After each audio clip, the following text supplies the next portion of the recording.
ناظرین آداب، real views کے خبرنامے میں آپ کا استقبال ہے۔ آئیے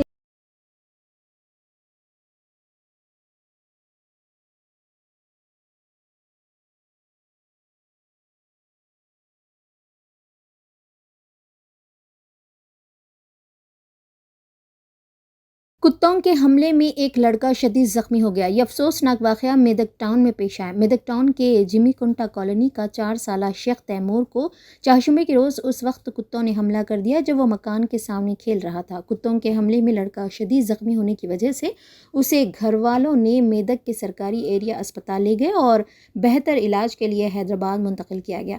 مقامی لوگوں نے تشویش کا اظہار کرتے ہوئے کہا کہ عوامی نمائندوں اور حکام کو کتوں کو قابو کرنے کے لیے کئی مرتبہ نمائندگی کی گئی لیکن کوئی فائدہ نہیں ہوا۔ مقامی لوگوں نے حکام سے واقعے کے خلاف کارروائی کرنے کا مطالبہ کیا ہے۔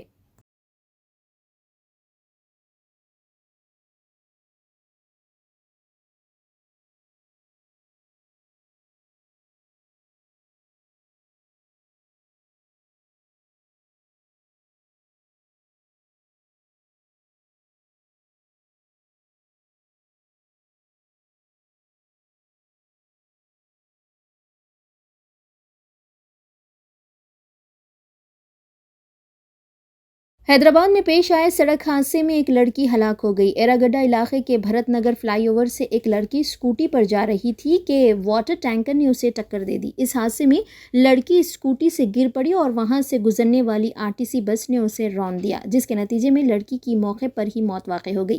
مہلوک لڑکی کی شناخت 26 سالہ سنیتا کے طور پر کی گئی ہے۔ وہ کوکٹ پلی ہاؤسنگ بورڈ علاقے میں رہتے ہوئے ایک خانگی ادارے میں کام کر رہی تھی۔ پولیس نے اس پورے معاملے میں کیس درج کر کے چھان بین شروع کر دی ہے۔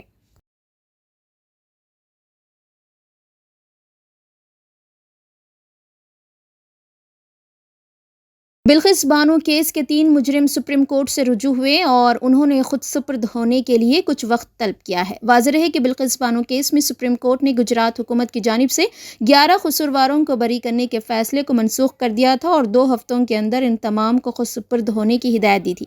عدالت کے احکامات کے ساتھ ہی قصورواروں کو پکڑنے کے لیے جب پولیس ان کے گھر پہنچی تو ان میں سے بعض کے گھروں پر قفل پڑے ہوئے تھے۔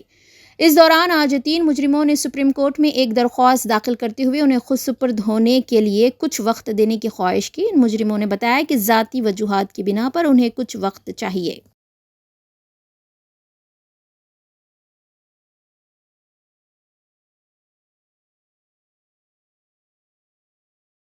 سڑک حادثے کے بعد حیدرآباد کی پولیس نے لڑکے کے ساتھ ساتھ اس کے باپ کے خلاف بھی پولیس نے کیس درج کر لیا ہے۔ ایراگڈے سے تعلق رکھنے والے اگروال نامی شخص کا 17 سالہ بیٹا 3 دن قبل جوبلی ہلز کی سمت برق رفتاری سے کار میں جا رہا تھا۔ اس نے راستے میں ڈیوائیڈر کو ٹکر دے دی۔ پولیس وہاں پہنچی اور جانچ کی تو پتہ چلا کہ لڑکے کے پاس لائسنس نہیں ہے اور یہ گاڑی اس کے باپ اگروال کے نام پر ہے۔ پولیس نے لائسنس کے بغیر گاڑی چلانے کے معاملے میں باپ اور بیٹے کے خلاف مقدمہ درج کر لیا ہے۔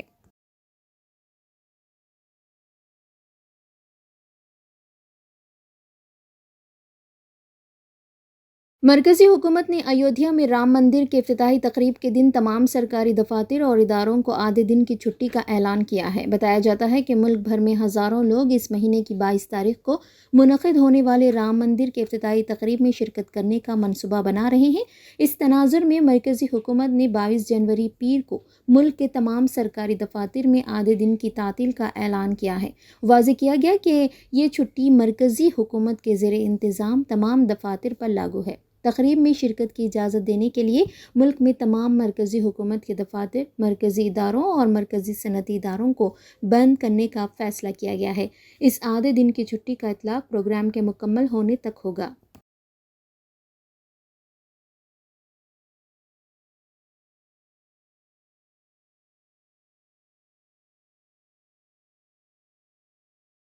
تلنگانہ ہائی کورٹ میں ریاستی حکومت کی جانب سے RTC بسوں میں خواتین مسافرین کو ریاست بھر میں مفت سفر کی سہولت فراہم کرنے کے خلاف ایک مفاد عامہ کی درخواست داخل ہوئی ہے۔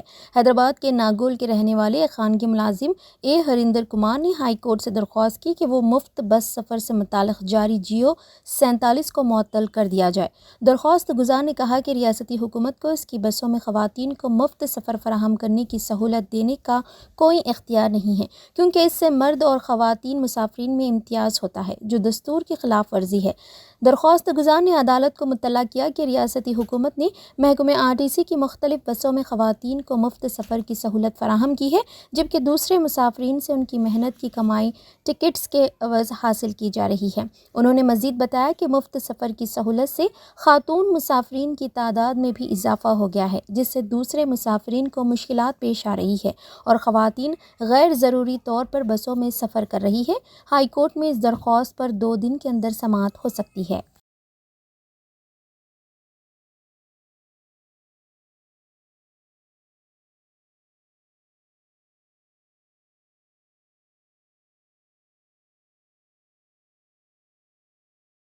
الوحدہ کلب نے مکہ شہر میں 27 جنوری کو منعقد ہونے والی دوسری سعودی اوپن یوگا آسنا چیمپئن شپ کے انعقاد کی تیاریاں مکمل کر لی ہے۔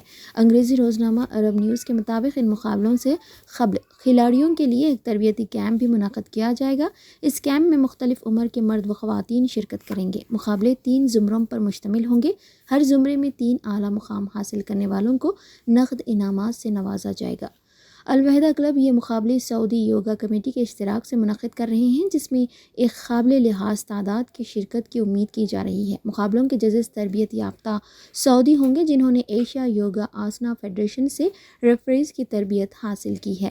ان مقابلوں کے انعقاد پر اظہار خیال کرتے ہوئے صدر سعودی یوگا کمیٹی محسن نوف المروئی نے مملکت کی قیادت کے تعاون کے لیے اظہار تشکر کیا اور میزبان کلب الوحدہ کی ستائش کی۔